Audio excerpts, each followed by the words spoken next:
الشيطان الرجيم بسم الله الرحمن الرحيم الحمد لله رب العالمين الرحمن الرحيم مالك يوم الدين إياك نعبد وإياك نستعين اهدنا الصراط المستقيم صراط الذين أنعمت عليهم غير المغضوب عليهم ولا الضالين آمين إن الحمد لله نحمده ونستعينه ونستهديه ونستغفره ونعوذ بالله من شرور أنفسنا ومن سيئات أعمالنا من يهد الله فهو المهتد ومن يضلل فلا تجد له وليا مرشدا أشهد أن لا إله إلا الله ونشهد أن محمدا عبده ورسوله اللهم صل على محمد وعلى آل Muhammad wa ba'd. Yang dikasihi Fadil Ustaz Arun dan ahli keluarga, Ustaz Azbi, Tuan Haji Husin, pimpinan. Sebut nama tuan tanah dulu. Sebut nama tuan tanah dulu. Tak ada tuan tanah, tak ada kita tak sampai sini. Dia letakkan tol bantu naik kita buat gitu. Siap tol senang, siap dengan visa. Aduh sudah. Akak balik lagi kita. Dan seterusnya sahabat-sahabat, sahabat-sahabiah, muslim dan muslimat Islam jemaah terutama Allah yang dikasihi sekalian. Alhamdulillah, alhamdulillah kita rokokkan lagi syukur pada Allah Ta'ala secara berterusan. Sedangkan syukur ini adalah sebahagian daripada jagaan diri kita pada urusan agama. Sebagaimana kita selalu sebut dan ingatkan, apabila salah satu daripada misi dan juga tujuan kejahatan yang digerakkan oleh iblis dan kuncu-kuncunya ialah setidak-tidaknya untuk mencabut rasa syukur daripada diri kita, kan? Sebagaimana kita selalu sebut, hatta la tajidu aktsaruhum syakirin, sehingga kamu ya Allah akan melihat ramai di kalangan hamba-Mu yang kurang bersyukur. Maka untuk sampai kepada tujuan itu 1001 cara digunakan, sama ada bahagian depan, belakang, kanan dan kiri kita oleh iblis dan syaitan ini. Okay? Kenapa? Apa sebab syukur nak dicabut keluar daripada kita. Sebab bila manusia hilang syukur kepada Allah, maka dia sudah tidak akan menemui Tuhan. Orang yang tidak merasakan syukur pada Tuhan, dia tidak akan bertuhan.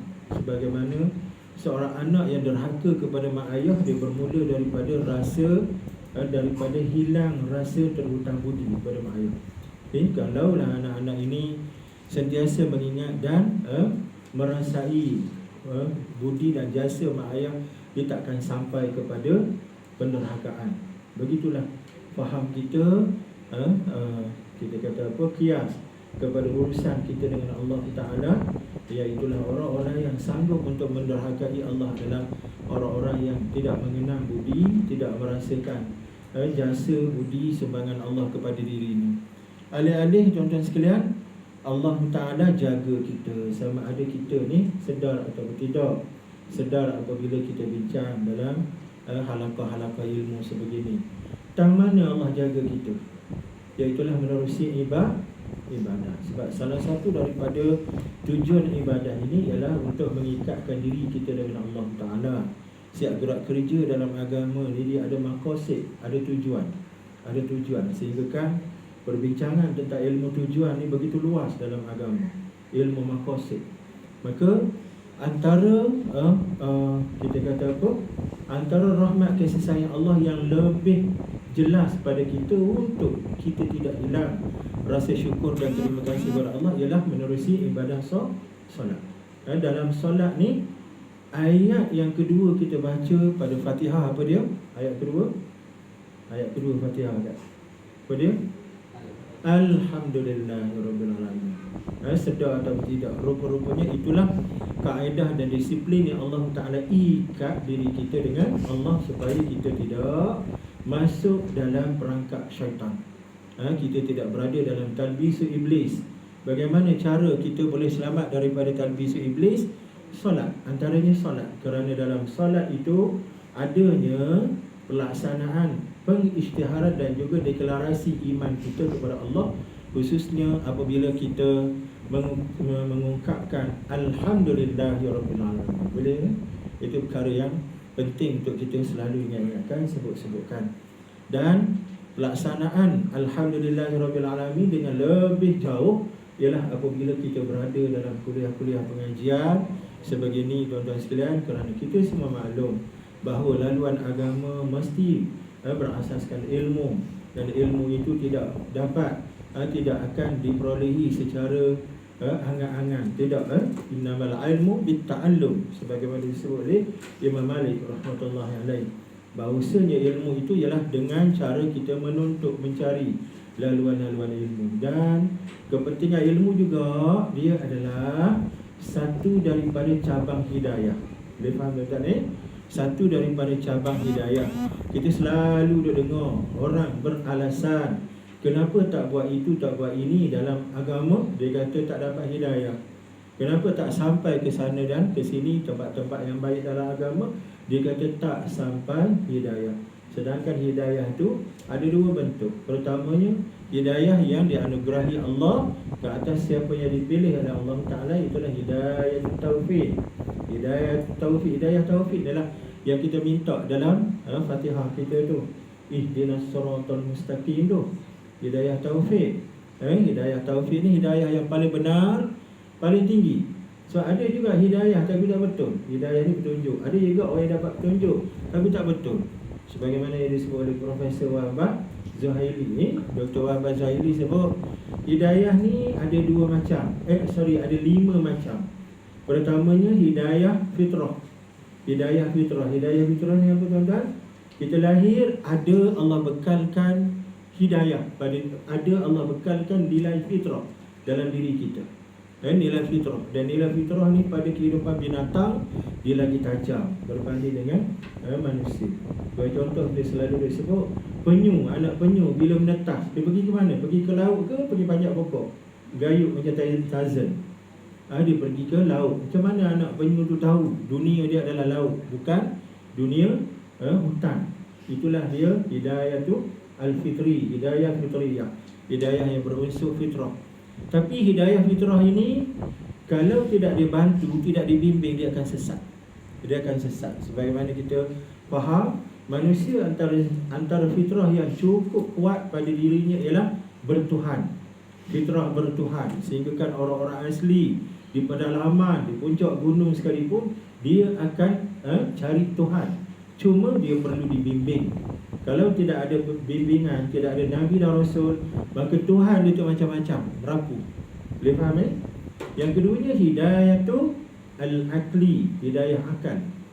Hidayah akal ini juga, akal juga boleh memberi panduan, bimbingan. Tetapi tidak semua akal tu benar boleh bawa manusia kepada keredaan Allah. Sebab itu dia tetap mesti dibantu oleh Nabi dan Rasul, panduan daripada Allah Ta'ala. Walaupun kekuatan akal dia tajam, walaupun dia seorang profesor yang terkenal dengan kajian penyelidikan dan penemuan yang macam-macam, macam-macam dia punya inventory dia, ciptaan dia, tetapi kalau tidak dibantu pada pemikiran, dengan bantuan wahyu Allah, dia tak sampai. Macam Stephen Hawking. Stephen Hawking dia kata there is no God in the universe. Tak ada Tuhan di alam semesta ini. Padahal dia tu cerdik, terkenal dengan macam-macam teori, kuantum dan sebagainya. Tetapi oleh kerana dia tidak dibantu dengan wahyu, maka dia menolak, menafikan adanya Tuhan hak sebenar-benarnya. Hidayah yang ketiga adalah hidayah panca indera. Kita dengan menggunakan panca indera, kita boleh jumpa satu-satu petunjuk dan bimbingan. Apa dia panca indera? Panca indera 3 yang paling kuat yang selalu disebut dalam Quran. Panca indera penglihatan, panca indera pendengaran, dan panca indera jantung kita yang masih waras berfikir tentang kebaikan dan keburukan. Tapi sekali lagi kita sebut, bantuan panca indera semata-mata dia tetap juga boleh menyelewengkan dan tergelincir. Boleh Dan yang keempat, menurut Dr. Wahbah Zuhaili, yang keempat, hidayah agama. Hidayah agama. Ada orang yang berjumpa dengan agama sehingga akhirnya dia ni terurus, ada sistematika dalam kehidupan dia, Bangun dia pukul 6 sebab apa? Agama suruh. Tidur dia pukul 10 sebab apa? Agama disuruh. Tetapi sekali lagi kita sebut, agama ni macam-macam. Ada agama yang benar, agama yang tidak benar. Agama yang benar Islam, fitrah. Agama tidak benar adalah selain daripada itu. Sebab itu panduan agama juga dia tidak sampai kepada kebenaran yang bersifat hakiki. Akhirnya kebenaran sebenar apa? Kebenaran sebenar ialah hidayah taufik. Boleh faham tu? Hidayah taufik iaitulah taufik, pemberian anugerah Allah Ta'ala yang membimbing dan menunjukkan jalan kebenaran kepada kita mengikut yang Allah nak. Mengikut yang Allah nak. Itulah hidayah yang paling tinggi, yang paling betul. Hidayah itu taufik yang kita diajar sekali lagi oleh Allah Ta'ala minta dalam doa Fatihah kita, ihdinas siratal mustaqim. Sedangkan ketika kita minta ihdinas siratal mustaqim tu, kita dapat hidayah tak lagi kan? Ada tak lagi hidayah? Masa kita duk sebut ihdinas siratal mustaqim, ada tak lagi hidayah? Atau belum ada? Dah ada dah. Cuma kita didisiplinkan agama oleh Allah. Allah nak ajar kepada kita bahawa hidayah ada kita tu dia tidak melekat sampai ke mati. Boleh faham tak? Dia boleh hilang, dia boleh lemah, dia boleh gaib terus. Sebab itu nak memastikan hidayah yang sudah ada pada kita ni berkekalan. Allah ajar kita dengan disiplin doa dalam Fatihah tadi. Dalam Fatihah tadi. Itu perkara yang kita nak sebut, tuan-tuan. Jadi ilmu ini adalah satu daripada saluran untuk memperolehi hidayah Allah Ta'ala. Maka tidak ada jalan bagi orang-orang yang waras, yang akalnya sihat, untuk beralasan bahawa dia tidak mendapat hidayah. Boleh faham ni? Maka laluan hidayah itu berbagai, antaranya adalah laluan yang kita usaha dan ikhtiarkan menerusi saluran ilmu dan pengetahuan. Yang keduanya, sebagaimana biasa tuan-tuan sekalian, kita sama-sama lillahi ta'ala dan masukkan niat-niat ketaatan sebanyak mungkin untuk kita mengangkat amal soleh yang kita lakukan ini. Biarlah amal ini tidak banyak, biarlah tidak lama, tetapi di sisi Allah berkualiti tinggi. Maka bagaimana kita jaga kualiti itu? Pertamanya ialah jagaan niat, yang keduanya jagaan adab. Jagaan adab. Boleh faham tuan-tuan ni? Supaya apa yang kita cari anugerahkan Allah, khususnya apa? Faham dan juga hikmah. Faham dan juga hikmah. Hikmah ni berfikir secara benar, bertindak secara benar. Itu hikmah. Jadi itu yang kita minta.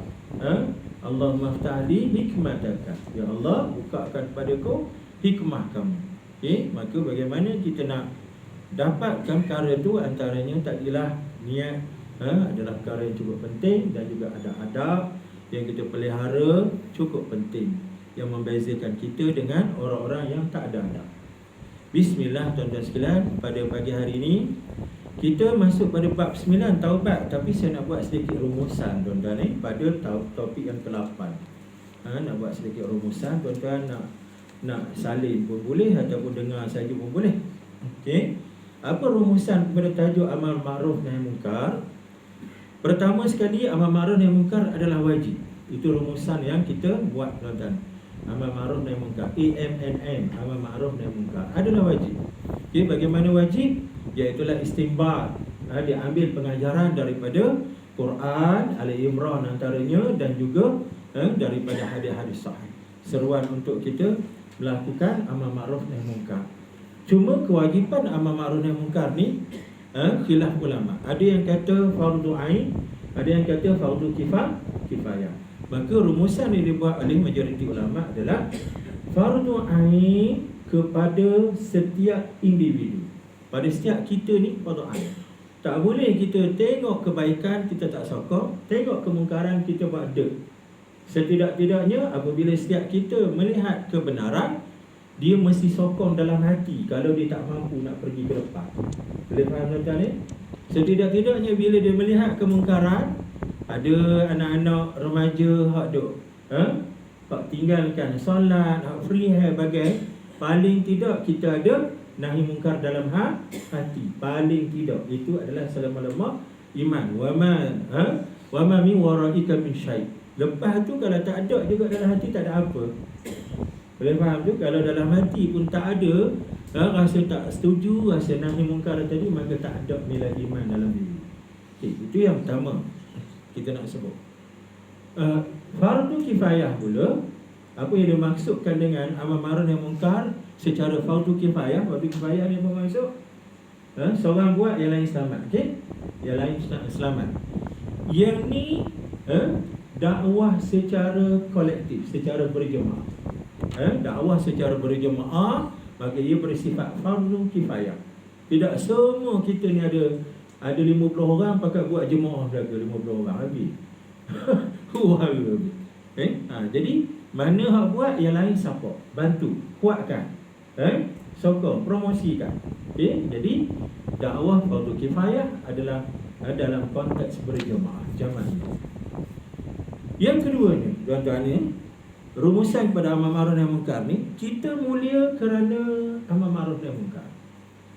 Itulah yang diisytiharkan Allah Ta'ala sebagai khairul ummah. Kita dah bincang panjang lebar bab tu.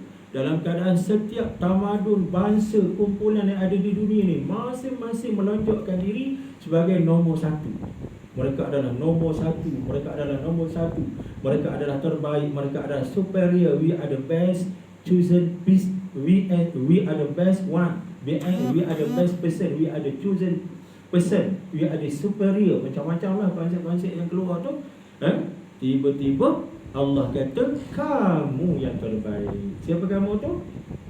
Umat Islam. Kuntum khaira ummah. Kamu yang terbaik. Boleh faham tu?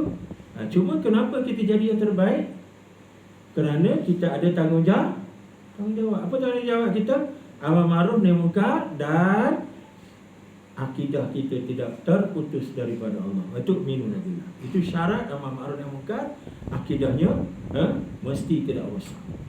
Itulah yang melonjokkan kita berbanding dengan kumpulan-kumpulan yang lain yang hanya sembang, hanya dakwa-dakwi, tetapi kita ada dia punya ketetapan dalam Quran yang tidak boleh diubah. Yang ketiganya, tuan-tuan, dunia ini dirahmati Allah Ta'ala kerana Muslim yang mengamalkan amar ma'ruf nahi mungkar. Kalau tak ada Muslim, dunia ni dah habis, tuan-tuan. Itu yang Nabi SAW sebut, la tazalu ta'ifatum min ummati zahirina alal haq la yadurruhum man khazalahum. Akan tetap ada satu kumpulan ta'ifah yang sentiasa menegakkan kebenaran, walaupun macam-macam usaha rintangan cuba untuk menggagal dan mengecewakan mereka, tapi tetap ada. Siapa yang dikatakan tetap ada ni? Ini banyak penerangan. Ada yang kata manhaj ahli-sunnah wal jamaah, tapi inilah dia golongan orang-orang mukmin Muslim yang menegakkan amar ma'ruf nahi mungkar. Kenapa Allah Ta'ala datangkan Nabi dan Rasul? Apabila amar ma'ruf nahi mungkar bolos, ketika tidak ada lagi kekuatan Islam, kekuatan agama, kekuatan kebenaran, dunia sudah dikuasai oleh pemikiran sesat, penyelewengan secara meluas. Ketika itu Allah datangkan Nabi dan Rasul. Tinggal lagi kita berada pada zaman di mana Rasul penamatnya sudah tak ada, iaitulah Nabi SAW. Sebagaimana disebut oleh Muhammad Qutub, dia kata kita berada pada suasana jahiliah yang terlebih jahiliah berbanding dengan jahiliah pada zaman Nabi sallallahu alaihi wasallam. Disebut sebagai al-jahiliyati fi qarnil ashri, jahiliah kurun ke-20.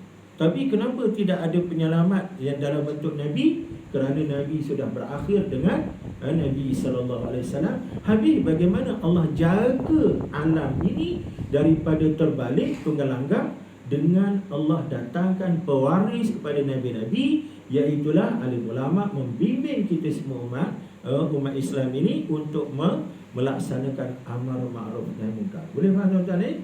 Itu yang menyebabkan berlaku pertentangan, ada persaingan antara kita dengan Yahudi dan Nasrani. Hak paling ketara, tuan-tuan. Cuba bayangkan dunia ini kalau tak ada orang Islam, apa jadi pada dunia yang dikuasai oleh Yahudi, yang dimonopoli oleh Kristian pemain-pemain di depan.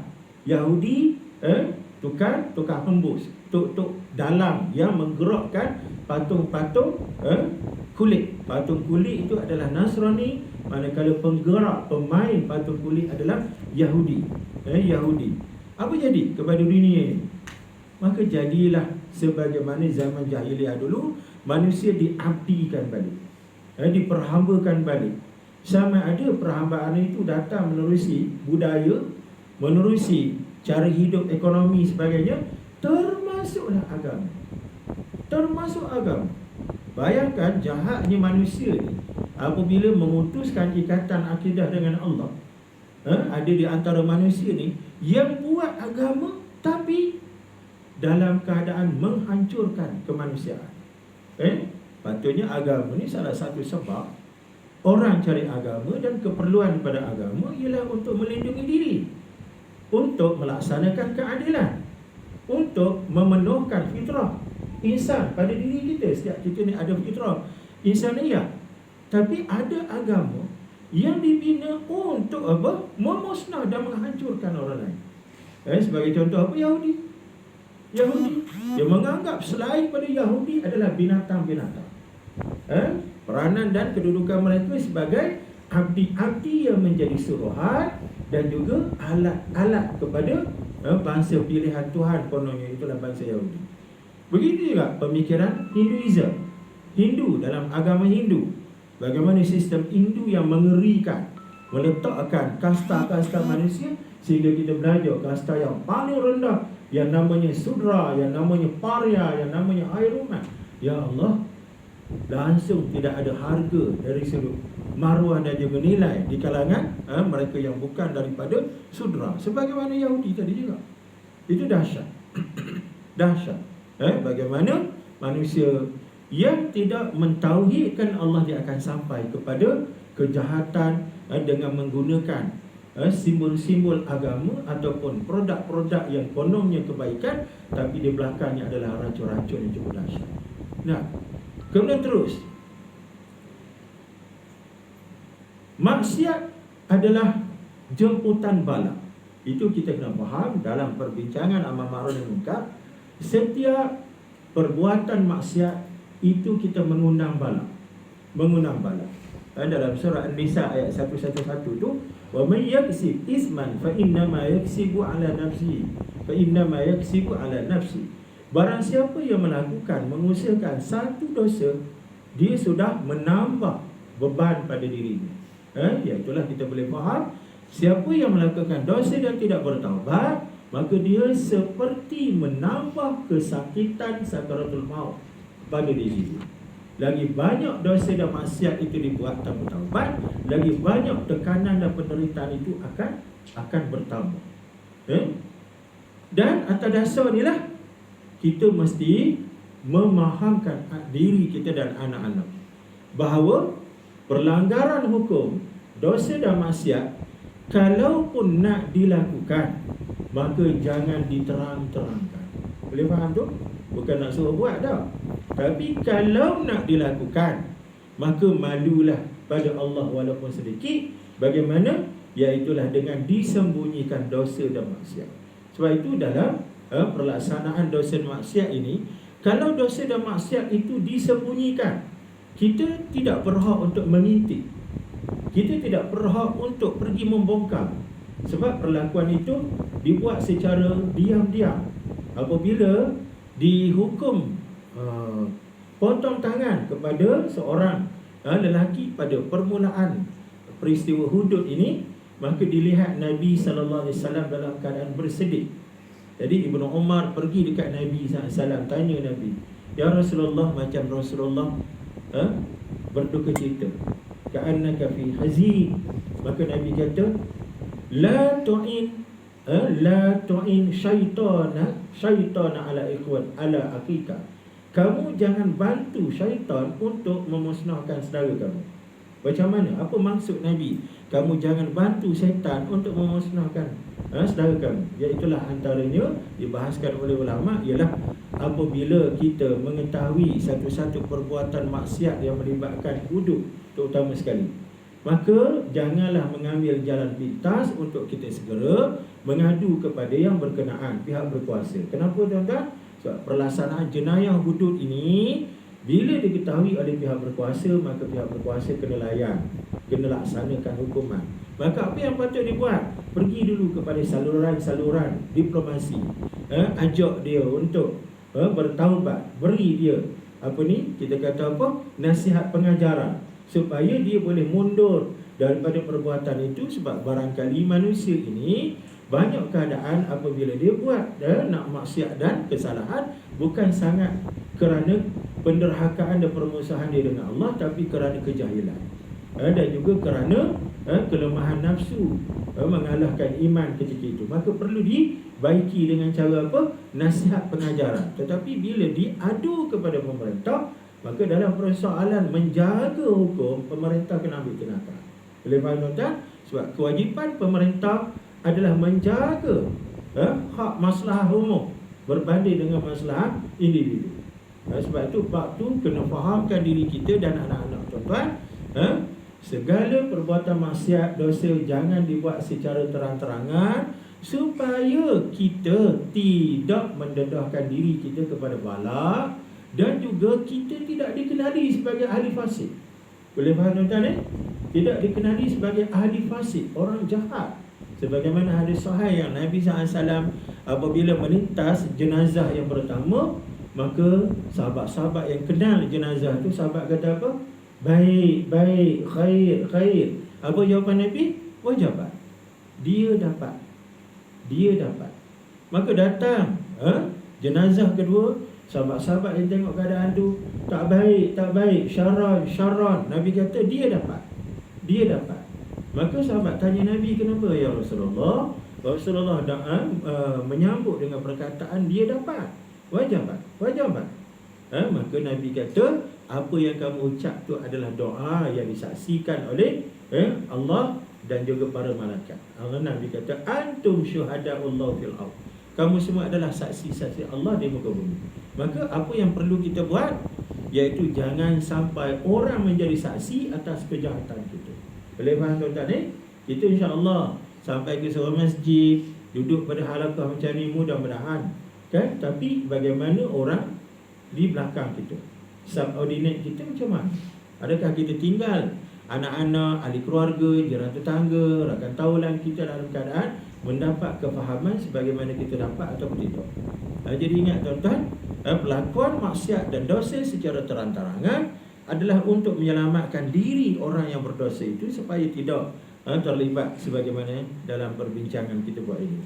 Begitu juga seorang yang menzahirkan dosa dan juga maksiat secara terang-terangan, bererti dia menggamit balak turun. Orang ini menzalimi orang-orang tua yang terlantar di kata-kata. Berlaku maksiat secara terang-terangan, dia menzalimi anak-anak kecil yang baru lahir dan duduk dalam buaian. Dia menzalimi binatang-binatang di padang-padang, kambing, lembu, terzalim dengan maksiat yang dilakukan secara terang-terangan. Boleh faham tuan-tuan? Kerana maksiat terang-terangan adalah syarat balak turun. Innallaha la yughayyiru, innallaha la yu'adzibu 'amman bi'amalil khassah. Allah sama sekali tidak akan mengazabkan orang ramai disebabkan kerja jahat 2-3 orang. Al-khassah. Hatta yarawul munkar baina zahranaihim wa hum qadiruna ala yughayyiru falam yughayyiru. Sehinggalah sampai syarat dia. Apa syarat dia? Apabila dosa dan maksiat itu diproklamirkan, ditunjuk secara terang-terangan, secara terbuka, dalam keadaan orang boleh untuk mencegah tapi mereka tak buat pencegahan. Dalam keadaan manusia mampu untuk amal ma'ruf nahi munkar tapi tak dibuat amal ma'ruf nahi munkar. Fa idza fa'alu dzalik anzalallahu al-khassah wal 'ammah. Apabila berlaku hal keadaan itu, maka semua sekali kena, walaupun hak punya angkara adalah seorang dua. Boleh faham tak? Itu adalah syarat balak turun. Sebab itu kefahaman ini sampaikan kepada diri dan juga mereka di bawah amanah kita tuan-tuan. Apa dia? Perlakuan maksiat dan kejahatan apabila dizahirkan bermakna menzalimi orang-orang hidup yang tidak bersalah. Sebab kita seolah-olah memalikkan kesalahan pada orang-orang yang ada depan mata kita. Kamu menanggung salah aku, kamu menanggung salah aku, kamu menanggung salah aku. Awak, kamu tak tegur apa yang aku buat, kamu tak halang apa yang aku lakukan. Boleh faham juga? Sebab itu kefahaman ini mesti ditegakkan hidup, bermula dalam keluarga kita dan seterusnya masyarakat. Macam ni. Apa lagi yang boleh kita ambil sebagai rumusan amar ma'ruf nahi munkar? Dakwah adalah kewajipan. Untuk menegakkan amar ma'ruf nahi munkar, maka Islam menganjurkan dakwah. Apa maksud dakwah? Seruan, memanggil, menyeru, mengajak. Itu dakwah. Da'a, mengajak. Dan dakwah ini adalah penuh dengan hikmah. Dakwah bukan secara melulu, dakwah bukan emosi, tapi dakwah adalah dengan ilmu, dakwah dengan kebijaksanaan. Boleh faham ni? Hikmah. Maka seringkali dakwah ini ditunjukkan menerusi perlakuan yang lembut, bahasa yang sopan, tanpa kita meninggalkan perlakuan ataupun bahasa yang keras. Ada masa kata-kata keras adalah hikmah. Boleh faham? Macam kawan-kawan kita katalah, kalau perlu dibagi penampor, bagi penampor. Tapi jangan pula bagi penampor pada tempat yang tak perlu ditampor. Tampor tu pun hikmah, ikut keadaan dia. Boleh faham tuan-tuan? Samalah Nabi Musa, Nabi Harun alaihissalam diperintahkan Allah Ta'ala berdakwah kepada Fir'aun dengan menggunakan perkataan yang lembut. Wa qula lahu qawlan layyina. Berdakwahlah kepada mereka, kepada dia ni siapa tuan-tuan? Fir'aun yang Allah kata innahu tagha. Allah dah sebut dah, izhaba ila fir'auna innahu tagha. Kamu berdua, Musa dan Harun, pergilah jumpa dengan Fir'aun, dia tu tagha. Apa maksud tagha? Taghut. Taghut kan mudah kita sebut taghut. Apa maksud taghut? Melampaui batas. Melampaui batas. Dia sudah melampaui batas. Tiba-tiba Allah kata, berkatalah kepada dia dengan perkataan yang lembut. Maknanya orang yang dah overacting, melampaui batas sebegitu rupa, standard Fir'aun, Allah masih suruh kita guna perkataan yang lembut. Ini kan pula orang yang tak sampai pada standard Fir'aun. Orang yang dia agak-agak nak jadi macam Fir'aun, perangai macam Fir'aun je. Apakah kita ada lesen untuk menyerang begitu? Boleh faham tuan-tuan? Tetapi ingat, sampai satu ketika Nabi Musa, Nabi Harun guna cara keras. Apa cara keras yang Nabi Musa, Nabi Harun guna? Nabi Musa Harun doa laknat daripada Allah Ta'ala. Allahumma tumis ala amwalihim washdud ala qulubihim fala yu'minu hatta yarawul azab al-alim. Ya Allah, kamu hancur, musnahkan segala aset pemilikan Fir'aun dan puak-puak dia. Washdud ala qulubihim, hati dia kamu paterikan, kamu keraskan hati dia, sehinggalah dia tak akan beriman kepada kamu, sehingga dia nampak azab kamu, ya Allah. Betul-betul doa Nabi Musa istijab oleh Allah. Bila Fir'aun beriman kepada Allah, bila dia tengok sakaratul maut, perkara ghaib di hadapan mata, yang kita duk cerita dalam Laut Merah, ketika melihat perkara ghaib, amantu annahu la ilaha illa allazi amanat bi bani Israil wa ana minal muslimin. Aku dah beriman bahawa tak ada Tuhan yang sebenar melainkan Tuhan yang diimani oleh Bani Israel, dan aku dari kalangan orang-orang Islam. Dia baru mengaku beriman dan baru mengaku jadi Muslim ketika pintu taubat ditutup oleh Allah Ta'ala. Kenapa pintu taubat ditutup? Kerana ketika itu manusia melihat perkara ghaib, tak diguna lagi lah nak bertaubat, nak isytihar beriman, sebab perkara ghaib dah nampak depan mata. Bila kita nampak perkara ghaib, tuan-tuan? Ketika sakaratul maut. Itulah yang berlaku pada Fir'aun laknatullah alaih akibat doa daripada Nabi Musa alaihissalam. Sebab itu dalam urusan dakwah bukan makna kita sentiasa berlembut. Ada masa kena berkeras. Dan kemuncak keras dalam urusan dakwah adalah jihad fi sabilillah. adalah jihad fi sabilillah. Peperangan Alkitab dalam Islam bukan peperangan untuk merebut kuasa dan pengaruh, tetapi peperangan dalam Islam adalah peperangan untuk menegakkan amar ma'ruf nahi munkar setelah laluan-laluan diplomasi tertutup. Boleh faham tuan? Sebab itu nak berlaku perang ni, dia ada SOP perang dalam Islam, Standard Operating Procedure. Ada cara dia. Yang pertama, pergi hantar rombongan dakwah aslim taslam. Yang kedua, kalau nampak bejat sangat, liat sangat, nampak macam brutal pada beri dia pilihan kedua. Kamu nak tak tunduk kepada Islam dengan cara mengakui kedaulatan Islam? Bagilah pokok emas. Cikgu kita belajar sejarah dulu apa? Pokok apa? Ufti emas tu. Ya? Ufti kerajaan Melaka hantar ke kerajaan Siam tu. Daun emas. Bagilah daun emas. Selai dulai ke, setahun sekali ke, sebagai tanda apa? Sebagai tanda pengakuan terhadap kedaulatan Islam. Itu standard diplomasi yang kedua. Kalau diplomasi kedua tak jalan, baru pergi yang ketiga, iaitulah perang. Maknanya perang adalah kemuncak kepada dakwah sesudah mana laluan-laluan diplomasi tak nampak jalan. Boleh faham tuan-tuan Itu perkara dakwah tuan-tuan perkara dakwah.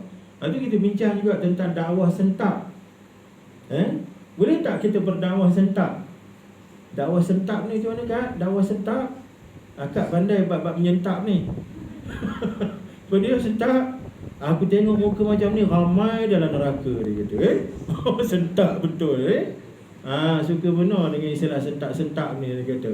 Hang ni duk main-main dengan Tuhan tu pakcik hang ke? Amboi, keras bunyi dah. Itu dakwah sentak. Ada tidak kedudukan dakwah dalam Islam, dakwah sentak? Ada.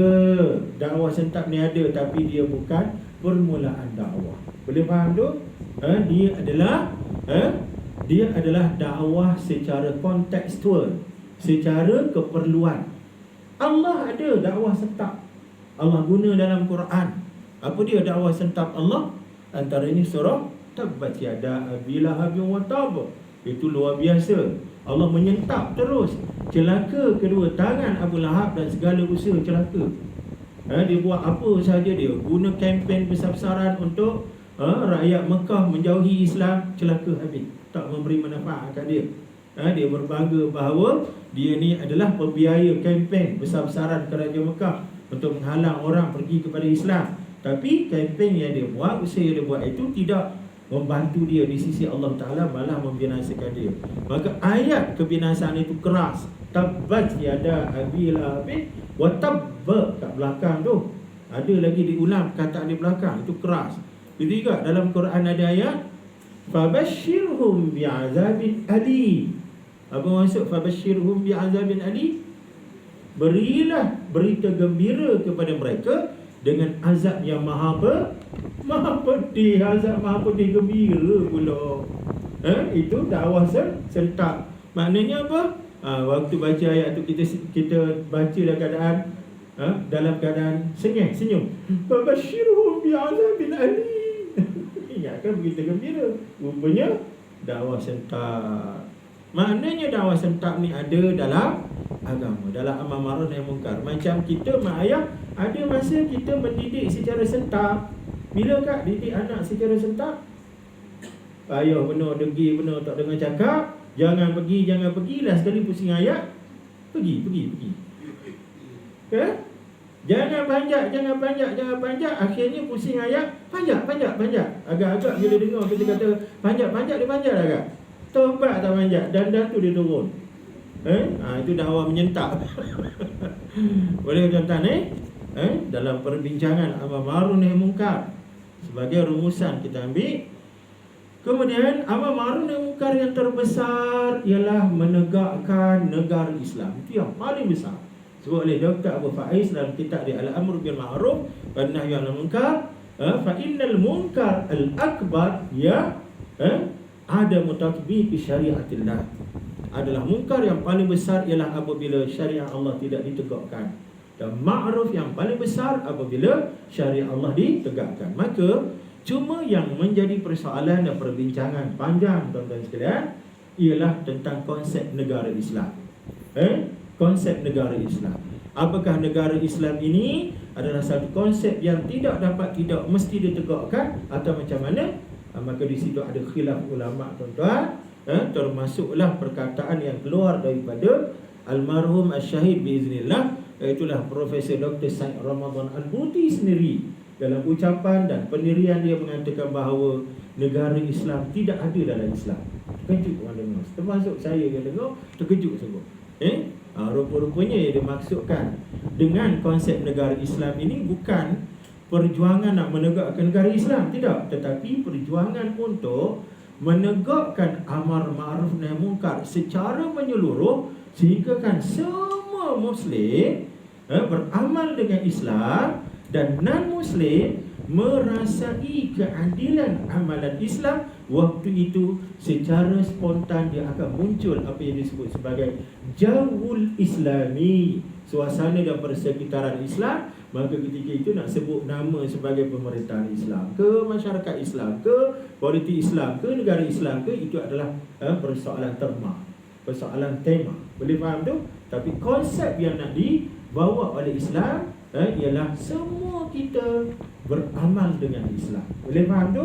Sebab itu hari ini tuan-tuan sekalian, dari sudut politik semasa, kita hampir-hampir tidak dengar perkataan negara Islam diangkat. Kenapa tuan-tuan? Sebab pengkaji-pengkaji, penganalisis politik Islam melihat betapa terma ini membawa ancaman yang tidak kecil, tuan-tuan. Sebagaimana yang berlaku dalam sejarah, beberapa negara, seumpama kita ambil contoh negara Algeria, apabila menang saja parti Islam FIS, ketika itu Front Islamik, ketika itu maka apa yang berlaku? Kemenangan kumpulan Islam FIS yang bercita-cita secara jelas untuk menukar Algeria kepada negara Islam disabotaj oleh Yahudi antarabangsa, oleh Zionis antarabangsa, dengan bantuan Nasrani antarabangsa. Apa yang berlaku? Ulama-ulama Islam dibunuh, dipenjarakan, diseksa. Abbas Badani, Ali bin Hash dipenjara, diseksa sebegitu dahsyat, sehingga Algeria dikenali sebagai Biladu alfin syuhada, negara sejuta syahid. Negara sejuta syahid. Begitu juga apa yang berlaku di Turki pada era Necmettin Erbakan. Bila menang saja Erbakan dalam pilihan raya sekitar 1990 dulu, 1 tahun saja Erbakan mampu untuk bertahan. Sesudah itu dia sendiri disabotaj oleh tentera-tenteranya dan ditahan dalam penjara dan diseksa dalam penjara. Sebab itulah apa yang dilakukan oleh Erbakan ini diteliti oleh anak buahnya. Siapa anak buahnya? Anak usrahnya siapa? Iaitulah Recep Tayyip Erdogan.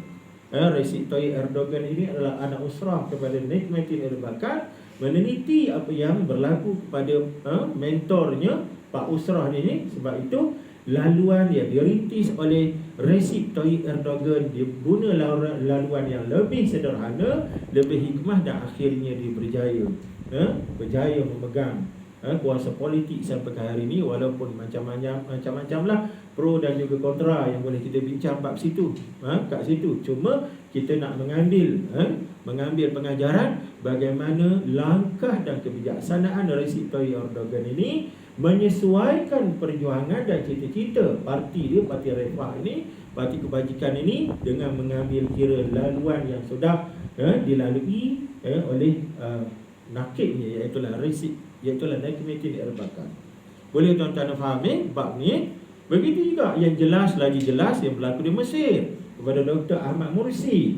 Bila menang melalui demokrasi yang terbuka, tiba-tiba disebabkan jelasnya perkataan Dr. Ahmad Mursi, ghayatuna, apa dia? Ghayatuna an nutabbiqa daulatan islamiyah, dan usahanya adalah untuk membebaskan Palestin. Maka sekejap saja tuan-tuan, Dr. Ahmad Mursi ni disabotaj, bukan orang lain pun, oleh kawan karib dia sendiri, iaitulah Al-Fatah Sisi, yang isterinya pun pakai burdah, lebih muslimat daripada akak-akak. Ada akak pakai burdah? Tak ada, nampak? Dan tu akak nak tarik burdah. Tak aci lah baru nak tarik. Isteri Ahmad Mursi pakai burdah. Tak sangka rupa-rupanya itulah yang menjadi penyebab kepada pengkhianatan Mesir dan juga kezaliman yang berlaku kepada Gaza tanpa penyelamat.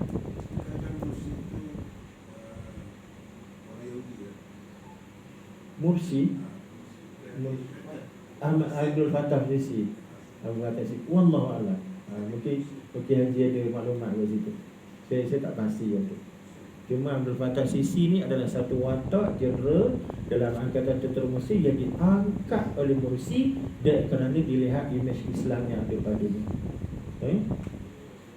Boleh faham tuan-tuan sekalian? Iaitulah amar ma'ruf nahi munkar yang paling utama ialah untuk kita hidup dalam masyarakat yang menegakkan syariat Allah. Boleh faham tu? Menegakkan syariat Allah. Cuma namanya apa? Itu persoalan nama. Persoalan nama. Kita boleh bersederhana kat situ. Boleh faham tuan-tuan? Kita tidak fanatik pada nama dan juga pada slogan. Pada slogan. Orang tak suka nama kedai kita. Kedai apa Kedai kedai apa? Bagilah contoh satu. Payah pula nak. Kita letak kedai apa? Kedai jajan katakan. Orang tak suka, orang tak datang. Tukarlah nama lain. Tapi benda dalam tu sama je. Boleh faham tu? Jadi bab nama ni kita tidak fobia, tidak kata orang fanatik sebagai tu rupa. Maka dalam Islam yang nak dituju ialah amar ma'ruf nahi munkar, konsep kesejahteraan dengan kita berada bawah syariat secara sepenuhnya. Tuan-tuan ni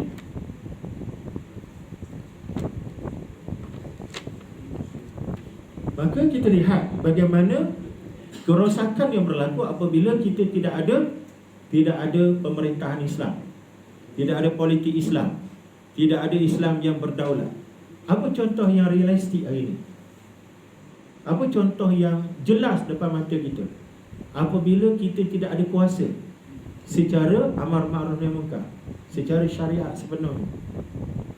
Apa yang kita nampak? Dalam konteks negara kita hari ini, kita tidak mempunyai kuasa yang solid. Dalam konteks kita secara tempatan kan. Kadang-kadang kita nak buat satu benda pun masih kata orang terpaksa minta pandangan kedua, ketiga. Maknanya kat situ kita nampak bahawa suara kita masih tidak solid. Walaupun 60% daripada rakyat Malaysia adalah Melayu, dan Melayu itu adalah Islam. Dan orang Islam adalah orang yang amar ma'ruf nahi munkar kepala.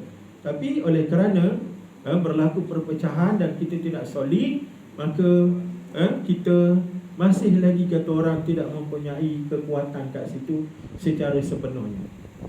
Pada nak mengharamkan arak, menghapuskan rumah-rumah pelacuran, nak menjamin ekonomi kita secara halal dan thayyibah sepenuhnya, masih kita tak mempunyai kekuatan kat situ. Walaupun perkara itu diajar di surau dan masjid menerusi perbincangan ilmu. Boleh faham tuan-tuan bab tu.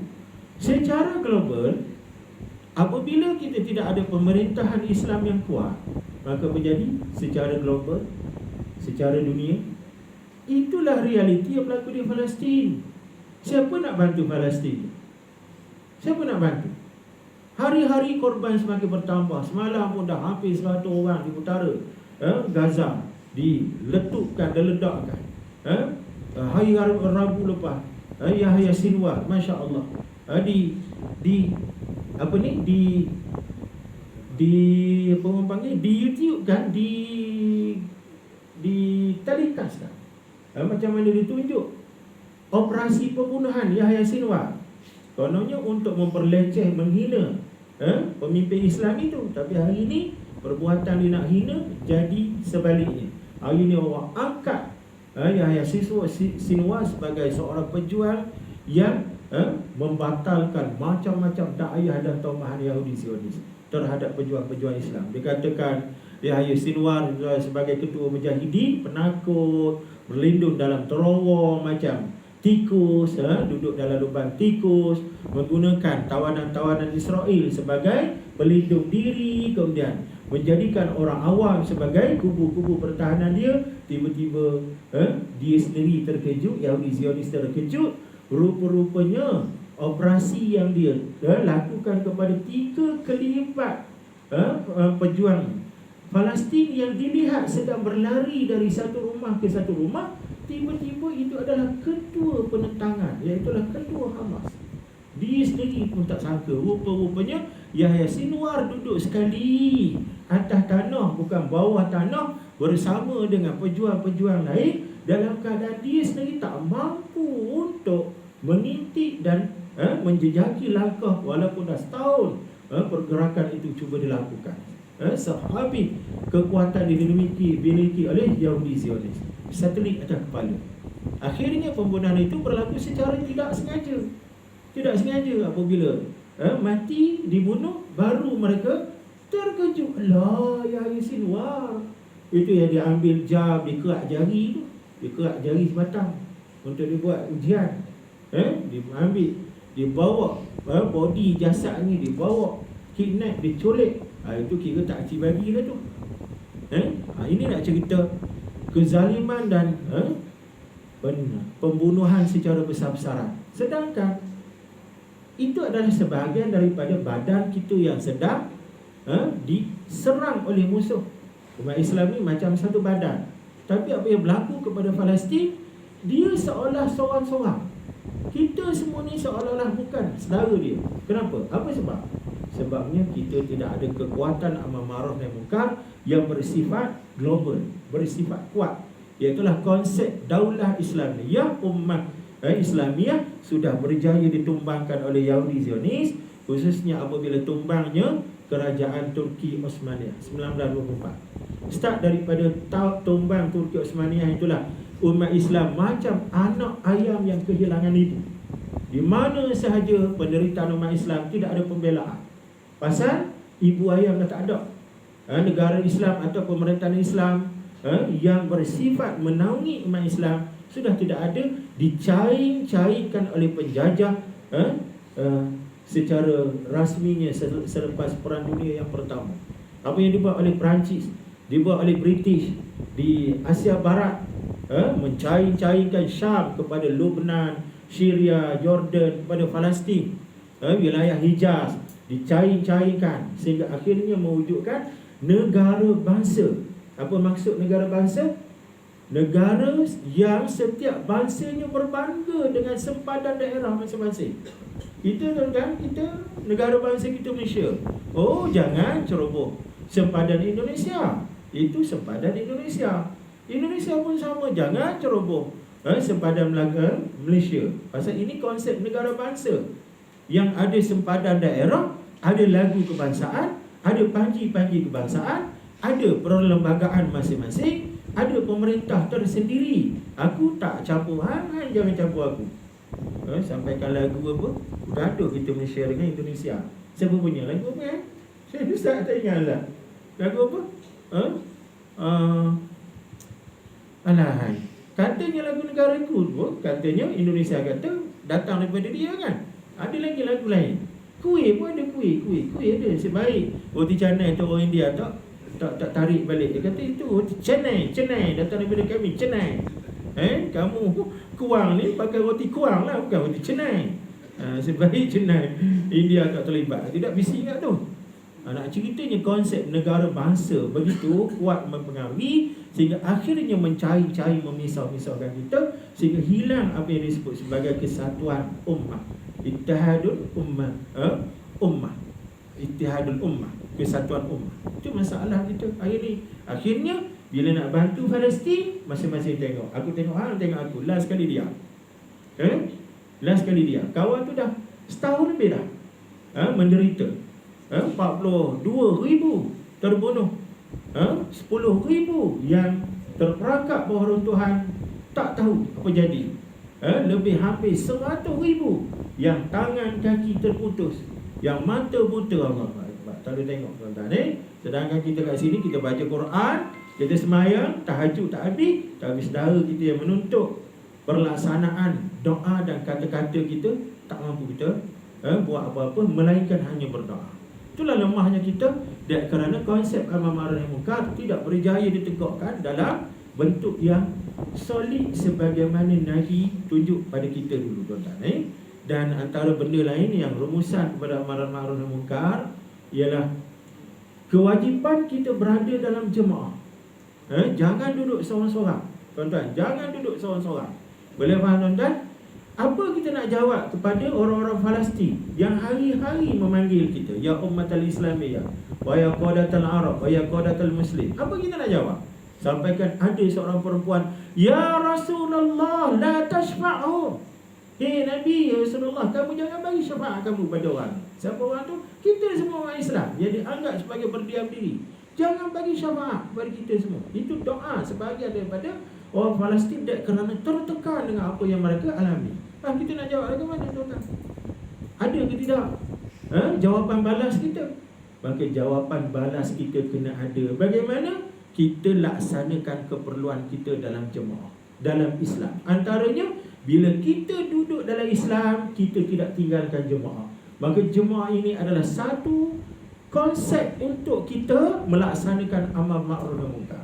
Boleh faham tuan? Duduk dalam jemaah adalah duduk untuk melaksanakan kebaikan daripada yang sekecilnya sampai yang paling besar, dan mencegah keburukan daripada kecil sampai ke besar. Sebab urusan amal ma'ruf nahi munkar, urusan dakwah, dia tak boleh duduk seorang-seorang, tak boleh buat seorang-seorang. Boleh faham tuan? Nanti kan jadi macam peristiwa di Ampang. Apa yang berlaku di Ampang? Yang di Ampang, apa yang berlaku? Haji Hussein mati dalam rumah 4 tahun, orang tak tahu. 4 tahun orang tak tahu, anak-anak tak tahu, 4 tahun. La ilaha illallah, dahsyat kematian ni. Kita ingatkan cerita macam ni di Jepun aja. Jepun sekarang ni satu fenomena yang membingungkan ahli-ahli sosiologi diorang, ahli-ahli kemasyarakatan. Konsep hikikomori. Hikikomori ni sampai satu tahap anak-anak remaja kita 15-16 tahun, dia tak nak campur dengan orang. Mak ayah ajak pergi kenduri, dia duduk seorang-seorang kat rumah. Solat berjemaah, tak ikut. Akhirnya memendam dalam bilik, duduk bercakap seorang-seorang sampai ke tahap mati seorang-seorang. Itu dahsyat. Fenomena sosial berlaku di Jepun hari ini membingungkan pakar-pakar sosiologi mereka. Jangan sampai perkara itu berlaku dalam kita orang Islam ini, kerana kehidupan orang Islam adalah kehidupan berjemaah. Paling tidak 5 kali sehari semalam turun berjemaah, jumpa orang ramai, bersalam, menyantuni antara satu sama lain anak-anak kita ni. Itu benda-benda hak kita perlu lakukan. Jemaah adalah kewajipan. Boleh faham tuan-tuan? Ma la yatimul wajib illa bihi fa huwal wajib. Suatu benda wajib yang tidak sempurna melainkan dengan suatu benda yang lain, maka benda lain pun jadi wajib sebagaimana wajibnya perkara wajib. Boleh faham tuan-tuan? Cuma saya nak sebut sikitlah. Alang-alang kita duk cakap bab ni. Jemaah ini apakah satu, apakah berbilang-bilang? Yang ni kita sebut dari sudut ilmu. Dari sudut ilmu, bukan dari sudut emosi. Okey, apakah jemaah itu hanya ada satu ataupun berbilang-bilang? Jemaah satu apabila Nabi SAW hidup. Ketika hayat Nabi, maka tidak ada jemaah kedua. Boleh faham tuan-tuan? Yang ada hanya satu saja jemaah, iaitu mereka bersama dengan Nabi. Kerana Nabi adalah saluran wahyu Allah Ta'ala, maka tidak ada yang kedua, tidak ada yang ketiga, tidak ada berbilang-bilang jemaah selepas kewafatan Nabi SAW. Semasa kewafatan Nabi SAW. Silap tadi ayat. Semasa kehidupan Nabi SAW. Ini kalau silap aja ni akad nikah ni, bahaya wajib. Cari pasal belaka ni. Ya Allah. Sabkul lisan. Tapi sesudah Nabi wafat, maka jemaah berbilang-bilang. Boleh faham tuan-tuan? Mengikut pendekatan dan keperluan semasa dan juga setempat. Boleh faham tuan? Yang inilah yang ramai orang silap faham kat sini, mengambil jemaah mesti satu. Tidak, jemaah dia berbilang-bilang mengikut konteks, mengikut keperluan.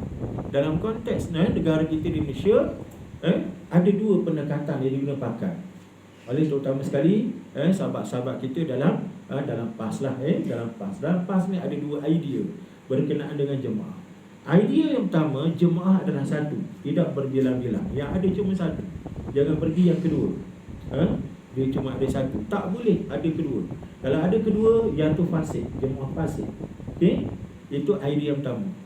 Idea pertama ini dipegang oleh almarhum Datuk Harun Tayyib, ketua Dewan Ulama Pusat. Dan dia mengarang buku Ta'addud al-Jama'ah, berbilang-bilang dalam jemaah. Maka dalam itu disebut tidak boleh mencari jemaah kedua sesudah mana jemaah yang pertama sudah ada. Boleh faham tuan-tuan? Itu idea yang pertama. Idea yang kedua, ta'addud jemaah ini dibenarkan, dan dia bukan satu kesalahan dengan syarat ta'addud itu ta'addud at-tanawwu', bukan ta'addud al-mutadad, iaitulah berbilang dari sudut keragaman, bukan berbilang dari sudut pertentangan. Itu salah. Idea ni datang daripada Datuk Allah apa hak Kelantan tu? Datuk apa sah Kelantan? Yahya Osman. Datuk Yahya Osman, orang yang menggerakkan tarbiyah dalam PAS. Siapa tak kenal dengan Datuk Yahya Osman, wakil kepada gerakan Ikhwan Muslimin di Asia Tenggara. Datuk Yahya Osman, orang kecil, comel dan bahasa Arab cukup fasih. Bila dia tanya, Ustaz, apa hukum berbilang jemaah? Boleh, dia kata, dengan syarat jangan bergaduh. Boleh faham tuan? Dengan syarat jangan bergaduh. Pasal apa tuan-tuan? Sesudah kewafatan Nabi SAW, pemikiran manusia ni pelbagai. Ada orang melihat dakwah perlu diutamakan dari sudut pendidikan, maka dia menggerakkan pendidikan sebagai saluran dakwah. Ada yang melihat dari sudut kesukanan, maka dia menggerakkan sukan sebagai saluran dakwah. Ada yang melihat dari sudut kesenian hiburan, maka dia menggerakkan kat situ. Ada yang melihat dari sudut belia, maka keperluan belia dijadikan asas pada dakwah. Macam-macam tuan-tuan. Ada yang melihat dari sudut kebajikan, charity, maka gerakan charity itu digerakkan merata tempat. Setiap orang ada pendekatan masing-masing, tetapi semua tu dia bertemu pada satu titik. Apa dia tuan-tuan? Titiknya ialah amar ma'ruf nahi munkar. Nak menegakkan amar ma'ruf nahi munkar, nak mengembalikan Islam sebagai agama yang bersifat syamil. Boleh faham tuan-tuan ni? Itulah antara dua pendekatan yang berlaku tuan-tuan dalam masyarakat kita, yang pada saya tuan-tuan, pendekatan kedua itu lebih benar dan lebih menjamin kita supaya tidak menjadi fanatik melulu. Boleh faham tuan-tuan ni? Cuma apabila kita memahami jemaah tu banyak, maka menjadi keperluan pada kita untuk meyakini dalam banyak-banyak tu mana yang lebih baik. Boleh faham tuan-tuan? Mana yang lebih sempurna, mana yang lebih dekat dengan keyakinan, dengan kecenderungan hati. Maka di situ kita melihat mana yang lebih ramai untuk guru, mana yang lebih ramai oleh ulama, mana yang lebih berdisiplin, mana yang lebih... itu semua adalah penilaian ijtihadi masing-masing. Yang penting jangan sampai kepada tahap taksub melulu. Jangan sampai ke tahap bila kita buat satu keputusan maka kita menafikan orang lain punya keputusan. Boleh faham tuan-tuan? Sehingga akhirnya yang paling bahaya tuan-tuan, tak sampai kepada maksud amar ma'ruf nahi munkar apabila berlaku perpecahan dalam budaya takfiri. Boleh faham tuan-tuan ni? Dalam bentuk kafir mengkafir. Itu bahaya. Ingat tuan-tuan, selepas jatuhnya kerajaan Turki Osmania sebagai penaung utama amar ma'ruf nahi munkar 1924, hanya 4 tahun saja diambil masa oleh Syahid Hasan al-Banna menubuhkan jemaah Islam sebagai ganti pemerintahan Islam. Sebab umat Islam tak boleh hidup tanpa jemaah.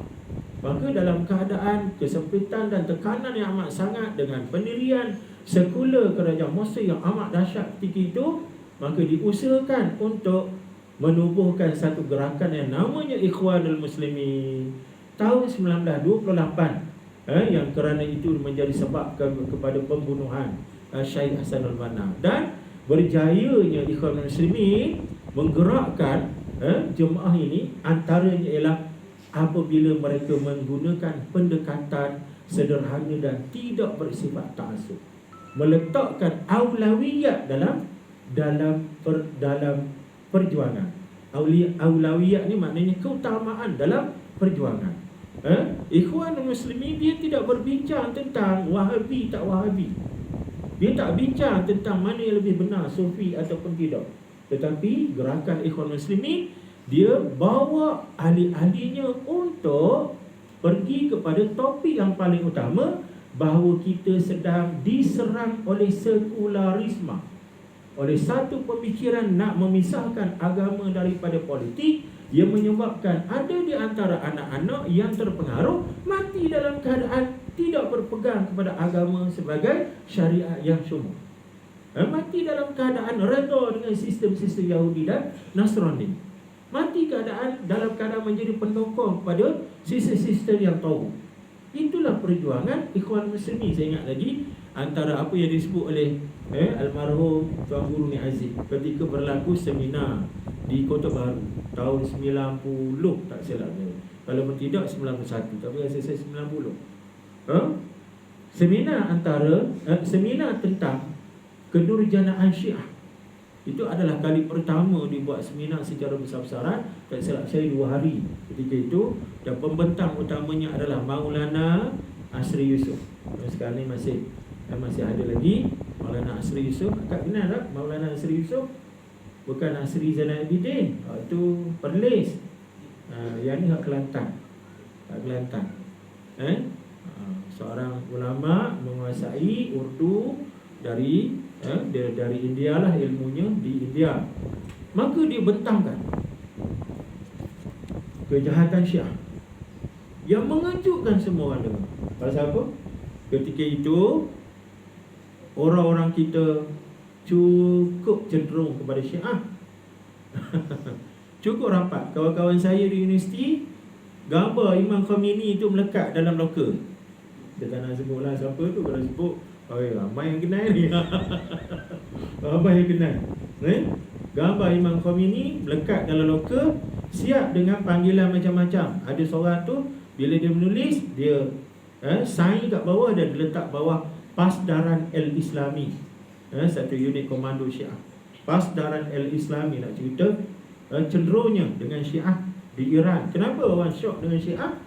Kerana ketika itu berlaku kemenangan revolusi Islam di Iran 1979 apabila boneka Barat Yahudi berjaya ditumbangkan oleh gerakan Islam. Dan ketika itu imej Ayatollah Khomeini itu naik memuncak-muncak.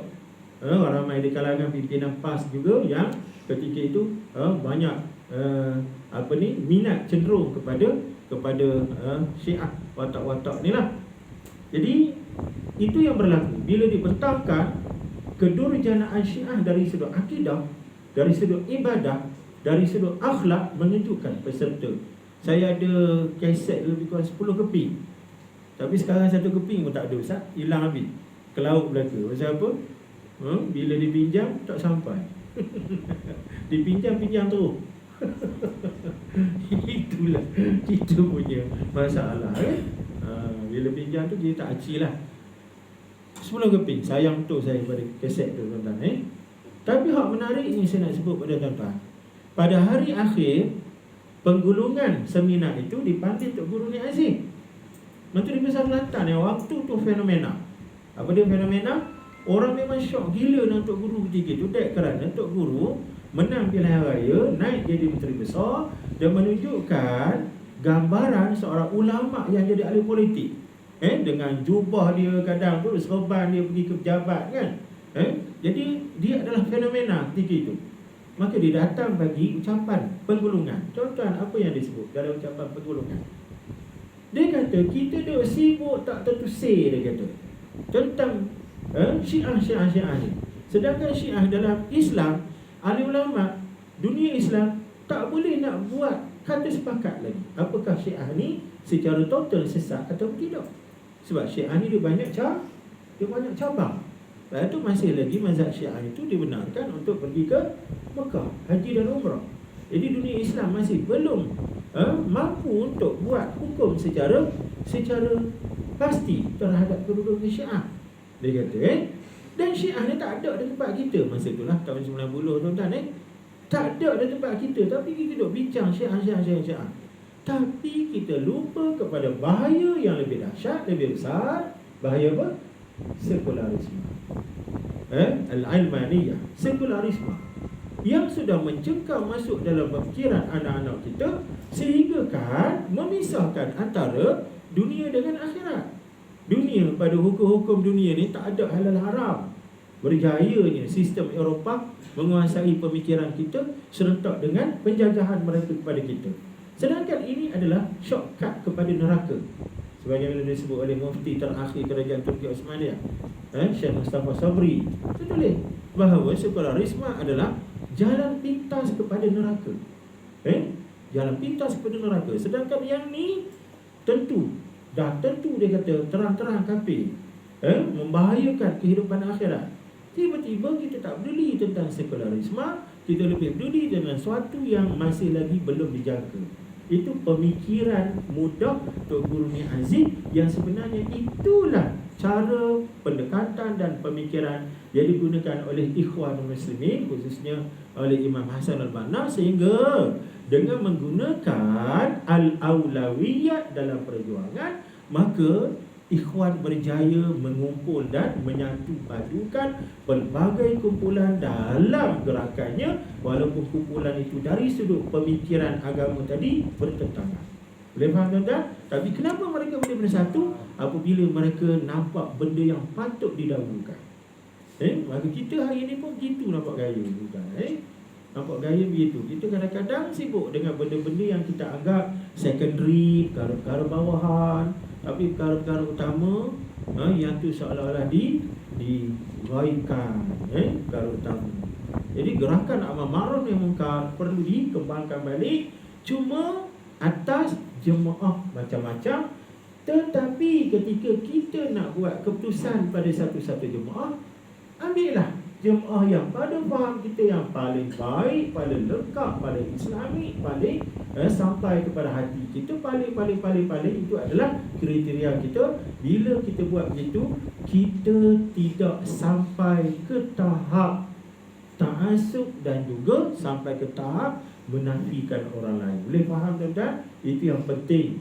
So apa-apa hal pun, di mana posisi kita, bila sampai satu-satu perkara yang memerlukan kita bersuara secara solid, maka kita bersatu juga. Apatah lagi dalam masalah politik, adanya apa yang disebut sebagai siasah, adanya yang disebut sebagai tahalluf siasi, maka sudah tentulah perlu satu pemikiran yang terbuka, yang sederhana, yang berasaskan kepada ilmu, tuan-tuan. Bukan secara melulu. Sampai ke tidak tahu ni, atau jauh sangat saya bincang, tuan-tuan. Rasanya sampai di sini saja, tuan-tuan. Untuk last sekali tak masuk tajuk baru lagi lah Ustaz ini, Ustaz, rumusan last sekali, tuan-tuan. Dalam konteks nak menegakkan amal ma'ruf nahi munkar dalam masyarakat kita, maka dalam konteks kita di Malaysia, alim ulama di Malaysia menerima pakai sistem demokrasi. Boleh faham tak? Menerima pakai sistem demokrasi. Apa dia sistem demokrasi kan? Pilih pemimpin 5 tahun sekali. Cuma dalam konteks negara kita ada 2 pemilihan. Pertama, pemilihan di peringkat kerajaan negeri. Yang kedua, pemilihan di peringkat kerajaan pusat, persekutuan. Boleh faham tak? Negeri, DON, pusat, parlimen. Pusat, parlimen. Dan kita secara ilmu kena faham, adakah sistem demokrasi ini syar'i? Ikut Islam ke tidak? Sebenarnya sistem demokrasi tidak Islamik. Dia adalah datang daripada ciptaan barat. Apa nama tak ingat dah Ustaz? Holy benda tak? Dia adalah ciptaan barat. Sebab demokrasi ni maknanya dari rakyat, untuk rakyat, oleh rakyat. From people, by people, for the sake of people. Dari rakyat. Kuasa yang diterima adalah dari rakyat. Rakyat lantik dia.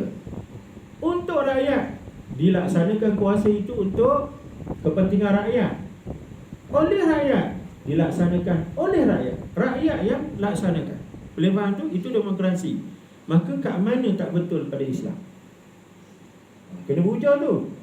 Ilmu. Kat mana tak betul dengan Islam? tak betulnya pada Islam apabila dia memberikan kuasa kepada rakyat sepenuhnya. Sedangkan dalam Islam, boleh tak kita bagi kuasa kepada rakyat secara sepenuhnya? Tidak. Kuasa mutlak milik Allah. Dalam demokrasi, kuasa mutlak diberi kepada rakyat. Maka atas nama rakyatlah sistem demokrasi boleh buat satu-satu keputusan. Sebagaimana di Amerika Syarikat, satu ketika mereka buat keputusan untuk mengharamkan arak. 1918 diwujudkan Akta Patriot dalam masyarakat dalam Amerika. Kenapa?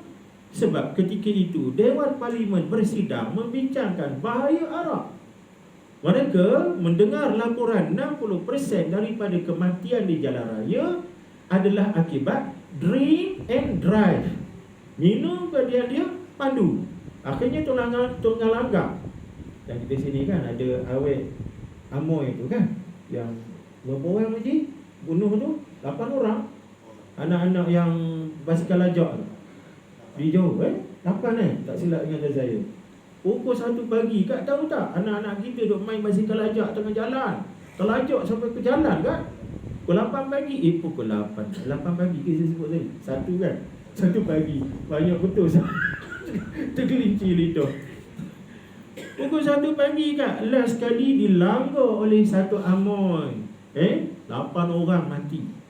Allahu Akbar. Dan tapi kes tu pun panjang cerita kan, pasal mabuk pun kan, mabuk. Jadi Amerika buat keputusan akibat daripada mabuk yang bahaya ni, akhirnya mereka mengharamkan arak pada Akta Patriot. Tapi apabila dia haram arak, rupanya makin teruk keadaan mereka. Penyeluduk bagi rasuah kepada immigration custom. Arak bukan ikut atas, ikut bawah, ikut smuggling, ikut penyeludupan. Akhirnya tak tahan pihak berkuasa, 1933 buat undian lagi sekali dalam Dewan Parlimen. Maka ahli parlimen majoriti menarik balik haramnya arak. Senang dia orang buat kerja kan. Nak haramkan arak ikut majoriti, nak halalkan arak pun ikut majoriti. Sampai kali ini arak adalah halal dalam masyarakat dia orang. Jadi ini sistem demokrasi. Boleh faham tak? Dalam Islam tidak begini. Dalam Islam ada benda yang boleh dibuat majoriti dan ada benda yang tak boleh dimasuk campur. Perkara yang tak boleh dimasuk campur oleh manusia ialah hak-hak ketuhanan dalam menentukan undang-undang yang sudah ditetapkan dalam syariat. Boleh faham tak? Contoh hak ketara arak tadilah, dengan kuasa majoriti rakyat kita nak buat penghutang suara balik. Pada zaman moden kita hari ini kerana arak tu banyak kelebihan dari sudut ekonomi, buka peluang pekerjaan kepada rakyat, untung dia melantun-lantun. Maka kita nak buat perbincangan balik di Dewan Rakyat, Dewan Negara untuk menghalalkan arak. Boleh ke? Tak boleh, sebab ini Islam. Tapi dalam demokrasi dia boleh. Boleh faham tuan-tuan? Itu bahaya pada demokrasi dan tidak syar'inya demokrasi. Tidak syar'inya demokrasi. Tetapi dalam konteks negara kita, alim ulama mengambil keputusan untuk bergerak amar ma'ruf nahi munkar menerusi sistem demokrasi. Kenapa? Kerana mengambil kaedah sesuatu yang tak boleh dilakukan sepenuhnya, maka jangan tinggal sepenuhnya. Boleh faham? La yudraku kullu, la yusraku jullu. Boleh faham tuan-tuan ni? Satu lagi, mengambil kefahaman hadis Nabi SAW, la tajtami'u ummati ala dalalah. Umat aku tidak akan bersepakat pada perkara yang sesat. Mengambil kefahaman itu, walaupun demokrasi digunakan dalam sistem negara kita, tapi kalau ahli-ahli parlimen itu adalah orang-orang yang ada Quran dalam diri, orang yang akidah tauhidnya tidak rosak, maka dalam masalah-masalah yang melibatkan pengundian, melanggar Allah, melanggar syariat Allah, maka orang-orang yang ada Allah dalam dirinya tak akan bekerja sama atau tidak akan memberi persetujuan bersama. Boleh faham tuan-tuan ni? Atas dasar itulah sistem di negara kita adalah sistem demokrasi yang kita bincang amar ma'ruf nahi munkar. Laluan ini adalah laluan yang kita gunakan untuk menegakkan amar ma'ruf nahi munkar. Dalam keadaan kita faham demokrasi bukan daripada Islam, tetapi dia adalah satu-satu wahana ataupun laluan yang hampir dengan syura dalam Islam. Boleh faham tuan-tuan ni? Wallahu a'lam. Ada apa-apa tuan-tuan nak tambah? Tak ada Sebab tu saya tanya tuan-tuan, ada apa-apa nak tambah? Sebab kalau saya tanya mesti tak ada. Kalau tuan sedia biar ada. Saya potong awal-awal. Takut aku mau tanya. Ya. Patut tak cik dah ni. Soalan ambil lah. Saja gua bagi. Ya. Dia yang membolehkan musik. Saya dapat kira satu makalah dia ada Yahudi diprojek oleh Yahudi. Ya. Boleh fahamlah dari sudut operasi dia kan masuk secara senyap-senyap, infiltration the silent infiltration, penyusupan secara diam-diam. Akhirnya bila dapat kedudukan tu, pak dia buat kerja dia. Tu di Syria pernah kita sebutkan kisah pengkhianat Eli Cohen kan. Pernah kita sebutkan Eli Cohen hampir-hampir meranapkan Syria tahun 60-an dulu. Eli Cohen ni dia Yahudi, lahir di Amerika, di Mesir. Kemudian dia terlibat dengan Mossad dan dilatih dengan kemahiran dan ilmu Mossad. Dan Mossad hantar dia untuk menguasai Syria. Masa tu Syria berperang hebat dengan Yahudi Zionis. Tahun 60-an gitu, 50-an hingga 60-an, tak silap saya dia dihukum bunuh tahun 67, tak silap saya. Tahun 65, kita nak tahu dua tu. Tahu dua tu. Macam mana cara dia bertindak? Dia mendampingi politik Syria. Dia pergi dekat orang-orang yang dilihat berpotensi untuk naik sebagai pemimpin Syria. Hingga ketika itu dia merapati timbalan Perdana Menteri Syria. Dan dia mendapat kepercayaan cukup hebat dari sudut politik oleh timbalan Perdana Menteri ini. Hingga satu langkah je lagi dia nak dilantik jadi Menteri Pertahanan Syria. Tiba-tiba Allah gagalkan kejahatan dia ni apabila kedutaan India rasa pelik apabila talian komunikasi dia ni selalu terganggu. Nak buat kerja, nak hantar melalui internet ni tak lepas macam. Masa tu internet macam mana sangat kan, tahun 60-an, 50-an. Jadi pelik, hingga kan dia mengadu pada Kementerian Komunikasi Syria, kerajaan tutup dia punya saluran internet tu, nak tengok kat mana silap kan. Tiba-tiba dalam keadaan tutup, tiba-tiba dilihat ada isyarat internet yang masih hidup. Popak di satu Pansamuri. Maka dibuat serbuan. Bila diserbu masuk, tengok dalam tu penuh dengan data-data rahsia kerajaan, kekuatan kerajaan, maklumat-maklumat yang bersifat underground yang disimpan, dimiliki oleh Eli Cohen, seorang manusia yang menjadi kepercayaan kepada kerajaan Syria, khususnya timbalan Perdana Menteri masa itu. Barulah terdedah jahat dia. Rupa-rupanya dia adalah ejen Mossad yang hampir-hampir berjaya menguasai Syria. Dan akhirnya dihukum bunuh. Katanya dia antara peranan utama yang menggagalkan peperangan antara Syria dengan Yahudi Zionis. Dengan maklumat-maklumat rahsia yang dia dapat dikumpul, dia jadikan sebagai ugutan kepada tentera-tentera Syria terlibat, khususnya pilot-pilot juruterbang.